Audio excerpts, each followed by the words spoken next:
Congress party నాయకులు మల్రావి గారు ప్రస్తుతం ఉన్నారు. యువ సంఘటన సభతో మరి ఈరోజు డిక్లరేషన్ ఇచ్చారు. వారి ద్వారా విద్యార్థులకు ఏ విధంగా హామీ ఇచ్చే అవకాశం ఉందో వారు మనకు చెప్పండి సార్. ఈ డిక్లరేషన్ మరి నిరుద్యోగులు ఏ విధంగా ఉపయోగపడే అవకాశం ఉంది? ఇది డిక్లరేషన్ ఊరికనే మాట్లాడటం కాకుండా గ్యారంటీ లాగా చేయటం కోసమే ప్రియాంక గాంధీ గారి సమక్షంలో చేశారు. ప్రియాంక గాంధీ గారు కూడా సపోర్ట్ చేశారు. దీని ద్వారా ఉన్న వేకెన్సీస్ 2 లక్షలు ఒక సంవత్సరంలో ఇచ్చేయటం, దాని తర్వాత జాబ్ క్యాలెండర్ డిక్లేర్ చేయటం, దాని తర్వాత రెగ్యులర్గా ఈ ఎగ్జామినేషన్స్ ఎట్లా పెట్టాలో వాటన్నిటి మీద క్లియర్గా డైరెక్షన్ ఇవ్వటం. అదే కాకుండా మనకిప్పుడు ఫీజు రియంబర్స్మెంట్ అది ఇంతకుముందు రాజశేఖర రెడ్డి గారి టైంలో ఎట్లా ఇచ్చారో ఆ రకంగా ఫీజు రియంబర్స్మెంట్ ఇవ్వటం, ఇవన్నీ కూడా డిక్లేర్ చేశారు. రేపు క్లియర్గా వస్తాయి. మొత్తం మీద చూస్తే ఈరోజు కేటీఆర్ టూరిస్టులు వస్తుంటారు పోతుంటారు అన్నట్టు కూడా కామెంట్ చేశారు. పొలిటికల్ టూరిస్ట్ అన్నాడు, రాజకీయ అజ్ఞానంతో మాట్లాడుతున్నారు. బీఆర్ఎస్ పార్టీ పెట్టారు, వాళ్ళ పార్టీ ముఖ్యమంత్రి కేసీఆర్ గారు మహారాష్ట్ర, కర్ణాటక, ఆంధ్రప్రదేశ్ వేరే రాష్ట్రాలు పోతే ఆయన కూడా పొలిటికల్ టూరిస్టా? ఆయన కాకుండా మరి వాళ్ళ సెక్రటరీ జనరల్ కేశవరావు గారు ఎక్కడో వేరే రాష్ట్రానికి పోతారు, ఆయన పొలిటికల్ ఏమనుకుంటున్నారు మీరు? మీరు టీఆర్ఎస్లో ఉంటే ఈ మాట అంటే ఉండేది, మీరు బీఆర్ఎస్ పెట్టి భారతదేశం అంతా తిరగాలంటే మీరేం టూరిస్టులు? మరి ఇది అనవసరంగా మాట్లాడారు, దాన్ని వెంటనే వెనక్కి తీసుకోవాలి. మీరు దీంతో పాటు రేవంత్ రెడ్డిని కూడా మరి గోడ్సెతో కంపేర్ చేశారు కాబట్టి దీన్ని వెంటనే వెనక్కి తీసుకొని క్షమాపణ చెప్పాలని డిమాండ్ చెప్తాను. సో గతంలో 1 year క్రితము వరంగల్ రైతుల డిక్లరేషన్, ఈ రోజు చూసుకున్నట్టయితే మరి విద్యార్థుల డిక్లరేషన్ కూడా చేయడం జరిగింది కాంగ్రెస్ పార్టీ. మరి దాని గురించి మళ్ళీ కృష్ణారెడ్డి గారు మాట్లాడుతున్నారు, వారిని మాట్లాడుతున్నారు. చెప్పండి సార్, గతంలో 1 year క్రితమే వరంగల్ డిక్లరేషన్ సభ, ఈరోజు సరుణ డిక్లరేషన్, ఈ సభను ఎలా జనాలకు తీసుకెళ్లే అవకాశం? కాంగ్రెస్ పార్టీ ఒకటే చెప్పింది చేస్తుంది ఖచ్చితంగా.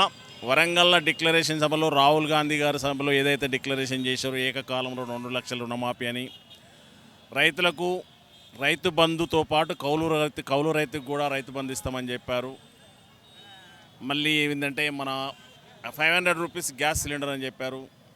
అదేవిధంగా ఈరోజు నిరుద్యోగులకు ఎవరైతే ఉన్నారో నిరుద్యోగ యువకులు చదువుకొని వాళ్ళకి ఏంటంటే ఎంత ఇబ్బందులు పడుతున్నారో ఉద్యోగాలు లేక, మన సెంట్రల్ గవర్నమెంట్ సంవత్సరానికి 2 కోట్ల ఉద్యోగాలు అన్నది, స్టేట్ గవర్నమెంట్ ఇంటికో ఉద్యోగం అన్నది, నీళ్లు నియామకాలు నిధులు అని చెప్పారు. నీళ్లు లేదు, నిధులు లేవు. నిధులు మాత్రం ఉన్నకాడికి వాళ్ళ ఇంటికి పోయినాయి నిధులు. వాళ్ళ ఇప్పుడు స్టేట్ గవర్నమెంట్ మాత్రం అప్పులపాలు అయిపోయింది. మిగులు బడ్జెట్ ఉన్నటువంటి స్టేట్ను ఇలా వాళ్ళ ఇళ్లలో వాళ్ళు మాత్రం అధిక బడ్జెట్లో అయిపోయారు, కానీ స్టేట్ మాత్రం నిధులు లేక లోడ్ బడ్జెట్లోకి వెళ్ళిపోయింది.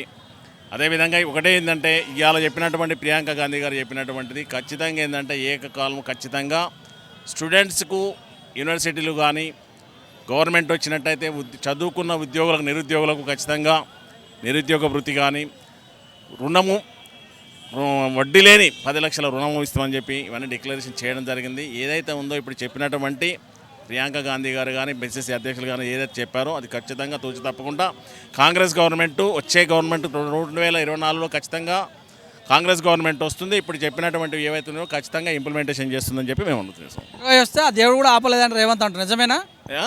20 సీట్లు వస్తే ఆ దేవుడు కూడా మమ్మల్ని ఆపలేడని రేవంత్ రెడ్డి గారు మన అన్నారు. 100% ఖచ్చితంగానండి. ఇప్పుడు ఆల్రెడీ మ్యాక్సిమం ఏంటంటే ఇవాళ మేము అనుకున్న దానికంటే కూడా 95 సీట్లు రావడానికి కూడా అవకాశం ఉంది. కర్ణాటకలో కూడా గవర్నమెంట్ ఫామ్ చేస్తుంది, దాంతోపాటు ఇక్కడ కూడా గవర్నమెంట్ ఫామ్ అవుతుంది. ఎవరు కూడా ఇక ఆపలేరు, కాంగ్రెస్ ఆపడానికి ఎవరు సాధ్యం కూడా కాదు. ఖచ్చితంగా ముందుకు పోతుంది, ఖచ్చితంగా గెలుస్తుంది. వందలాది మంది కూడా వేలాది మంది కూడా విద్యార్థులు కూడా రావడం జరిగింది కదా, ఏమనిపిస్తుంది ఈ డిక్లరేషన్? ఈ డిక్లరేషన్ ఖచ్చితంగా ఏమనిపిస్తుంది అంటే ఇప్పుడు ఉన్నటువంటి పాలకపక్షానికి చెప్పుపెట్టుగా కనిపిస్తుంది. ఖచ్చితంగా గుణపాఠం చెప్తారన్న ఉద్దేశం యువకులలో కూడా ఉత్సాహం వచ్చింది. యువకులు కూడా ఏంటంటే గవర్నమెంట్ మారాలి, కాంగ్రెస్ గవర్నమెంట్తో ఏదైతే ఇచ్చినటువంటి హామీలు నెరవేరుతాయి అనేటువంటి వాళ్ళ నమ్మకం కూడా ఉంది. కాబట్టి యువకులతోని కానీ ఎంప్లాయీస్తోని కానీ స్టూడెంట్స్తో పెట్టుకున్న వాళ్ళు ఎవరు కూడా ఏ గవర్నమెంట్ కూడా ముందు వాళ్ళలేదు. ఇప్పుడు కూడా వినాశకాలానికి ఏంటంటే టీఆర్ఎస్ గవర్నమెంట్ బీఆర్ఎస్ గవర్నమెంట్ ఏదైతే ఉందో స్టూడెంట్స్తో పెట్టుకున్నది, నిరుద్యోగులతో పెట్టుకున్నది ఖచ్చితంగా నాశనం అయిపోతుంది, ఉండదు అని ఖచ్చితంగా తెలుస్తుంది. యువతలో బిల్డ్ చేయగలుగుతారా ఈ యొక్క డిక్లరేషన్? బాగా ఖచ్చితంగా బిల్డ్ చేయగలుగుతామండి, ఖచ్చితంగా చేస్తాము. ఏం చెప్తారు ఈ యొక్క సభ ద్వారా? కృష్ణారెడ్డి ఏం చెప్తారు మీ యొక్క నియోజకవర్గం? ఒకటే మా నియోజకవర్గంలో ఉన్నటువంటి నిరుద్యోగులకు అనుకోండి, చదువుకున్న యువకులకు అనుకోండి, ప్రతి ఒక్కరికి మేము చెప్పదలుచుకుంది ఏంటంటే ఒకటే చదువుకున్న వాళ్ళు మేము ఎక్కువ చెప్పాల్సిన పని లేదు. మీరు ఆలోచించి ఓటేసేటప్పుడు ఖచ్చితంగా కాంగ్రెస్ గవర్నమెంట్ గెలిపించండి. ఇవాళ ఇచ్చినటువంటి హామీలు అనుకోండి, వరంగల్ ఇచ్చినటువంటి హామీలు అనుకోండి, ఖచ్చితంగా కాంగ్రెస్ గవర్నమెంట్ వచ్చిన నెరవేరుస్తుంది. మీరు కూడా ఏంటంటే ఉద్యోగాలు ఖచ్చితంగా ఉద్యోగాలు వస్తాయి, ఇంటికో ఉద్యోగం కాంగ్రెస్ గవర్నమెంట్ వచ్చినట్టు నెరవేరుస్తుంది. నిధులు వస్తాయి, నీళ్లు వస్తాయి. వాళ్ళ నీళ్లు కూడా ఏముంది, వాళ్ళు ఏమన్నా కానీ ఆయన ఫామ్ హౌస్కి నీళ్లు పోతున్నాయి, కానీ మనకు మాత్రం తెలంగాణలో మాత్రం మరీ దక్షిణ తెలంగాణ అయితే మరి దరిద్రంగా తయారైంది. ఎక్కడ కూడా ఏడేసిన ప్రాజెక్ట్ అక్కడే ఉంది. ఇవాళ ఉత్తర తెలంగాణకు చేసుకున్నటువంటి డెవలప్మెంట్ దక్షిణ తెలంగాణకు లేదు. మరి మన నల్గొండ జిల్లాలో మరీ మా మునుగోడు అయితే మరీ బ్యాక్వర్డ్ వెనకబడి ఉన్నది.